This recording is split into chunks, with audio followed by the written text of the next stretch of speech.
പോകത്തല്ലോ കാണിക്കുന്നത്. ക്ഷമിക്കണം സർ, പറഞ്ഞാൽ അനുവാദം തരില്ലെന്ന് ഉറപ്പ് തോന്നിയതുകൊണ്ട് മുൻകൂർ സമ്മതം വാങ്ങാതെ I had to take him. ഇന്നലെ രാത്രിയിൽ ഒരു കുഞ്ഞു പോലും അറിയാതെ.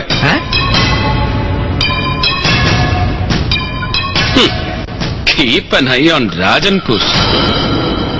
അങ്ങനെ ഒരു മുന്നറിയിപ്പിൽ ഒരു ദൌത്യമേൽപ്പിച്ച് പഴയ ലോ കോളേജ് ഹോസ്റ്റൽമേറ്റ് ഹബീബ് ബഷീറിനെ കോഴിക്കോട്ടേക്ക് തിരിച്ചയക്കുമ്പോ you had a wicked dirty game plan on your mind. എന്ത് ബോധമാണോ താൻ പറയുന്നത്? ഓലക്കണം മൂടോ. സർ, ബാബയെ പിന്തിരിപ്പിക്കാൻ ആസാദിലേക്ക് നിങ്ങളെ ദൂതനയച്ച അതേ മുഖ്യമന്ത്രി തന്നെ അതേ ദിവസം അതേ ദിശയിൽ മറ്റൊരു ദൂതനെ കൂടി അയച്ചിരുന്നു, ഐ ജി രാജൻ കോശിയെ, to meet Haidarali. Reddy commission മുമ്പാകെ ബാബ മൊഴി കൊടുക്കാൻ പോകുന്നുവെന്ന ഗൂഢവും ഗുരുതരവുമായ ഭരണരഹസ്യം ജനാബ് ഹൈദരാലിയുടെ ദർബാറിൽ എത്തിച്ചു കൊടുക്കാൻ. He cheated you, sir. Cheated you for petty political gains. Yes, sir.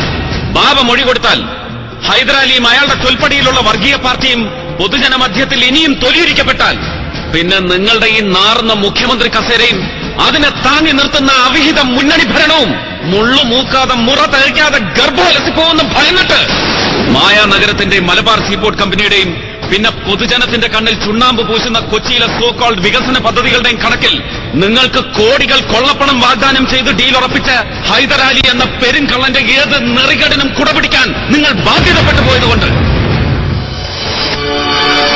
30 വെള്ളിക്ക് ഒറ്റുകൊടുത്തു നിങ്ങൾ ഈ പഴയ ചങ്ങാതിയെ, ഈ സ്റ്റേറ്റിന്, ഇവിടുത്തെ ജനങ്ങളെ. പോകാം സാർ.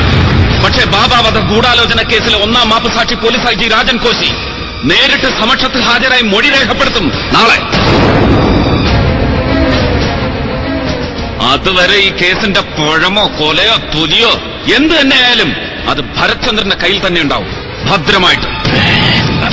ഇനി മറിച്ചെന്തിനെങ്കിലുമാണ് പുറപ്പാടെങ്കിൽ പിന്നെ പൊന്ന് തോന്നിക്കുഞ്ഞ് താഴത്തങ്ങാടി ചന്തയെന്ന് തലമുറയായി പഠിച്ച തലവഴിയും തന്തയ്ക്ക് പ്രക്കാഴിയും മതിയാവാതെ വരും നിങ്ങൾക്ക്.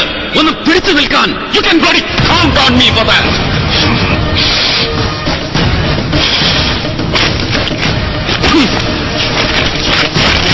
Please come sir.